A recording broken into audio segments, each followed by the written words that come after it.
إمام الزمان يمكن خصوصيته كانت أثناء إنه يمكن أول نشيد بيحكي نحن شو بدنا لرأسك تمسح الرملة لعلك قمت تحكيها.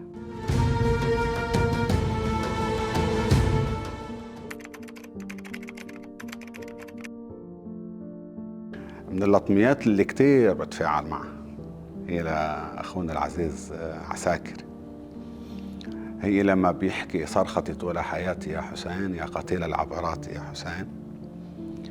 ليش؟ لأنه بمقاطع اللي فيها يعني كأنه بتقول أنت هيدي مصورة لبيوتنا، لأنه فيها مقاطع وقت اللي بيقول كنت في الرحم جنينا ومضت أمي للمأتم ثم قد بكت وسمعت صوتها مصرخة يا قتيل العبرات يا حسين. هلا بغض النظر عن دقة العبارات، لأنه مثلا أنا مذ كنت في صلب والدي وشعار الطف صرت أقتدي أنت أولى كلماتي يا حسين سلام الله عليه. هول حقيقة عشناهم ببيوتنا، نحن من الجيل اللي ربي على مجموعة من اللطميات.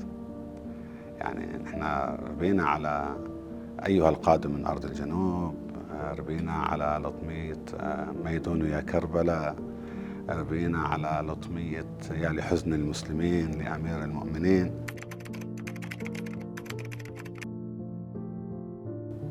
كان في محطة أساسية هي روضة الردف، كان فيها يعني مشروع كل نهار يعني جمعة صباحا دعاء الندبة، وكان ليلة الخميس يعني تقريبا بحدود 4-5 كان ينعمل مجلس، هودي ثابتين يعني على فترات طويلة.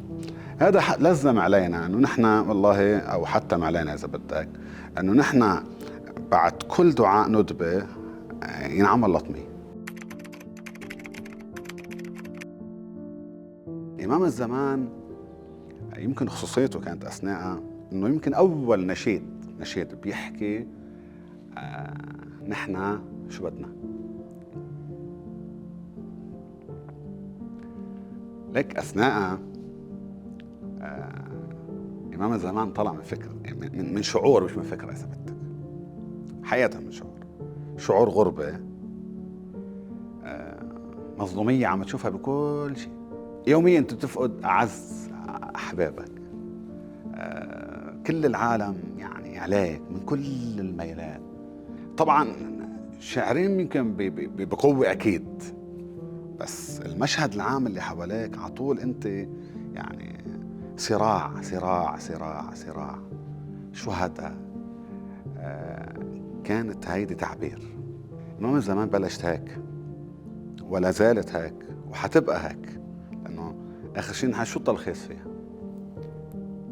إما انتصار ونيل المنى وإما انتظار لك في البلاء. في أصوات مرقت بالساحة الإسلامية عادية جدا بس لها الأثر كتير كبير.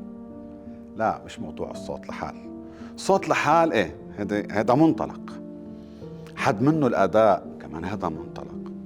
بس آخر الشيء بدي أسألك سؤال، الناس لما بتحضر بمجالس، بتحضر بالمسيرات، بتحضر شو الرابط الأساسي؟ شو اللي جايبهم؟ الصوت؟ الفكرة، الارتباط بمين؟ بمحمد وآل محمد صلى الله عليه وآله وسلم. هون دور الأخ اللي بيكون الله سبحانه وتعالى منعم عليه بصوت جميل، هو لازم يروح هاي النعمة يتعامل معها إنها نعمة ويطورها،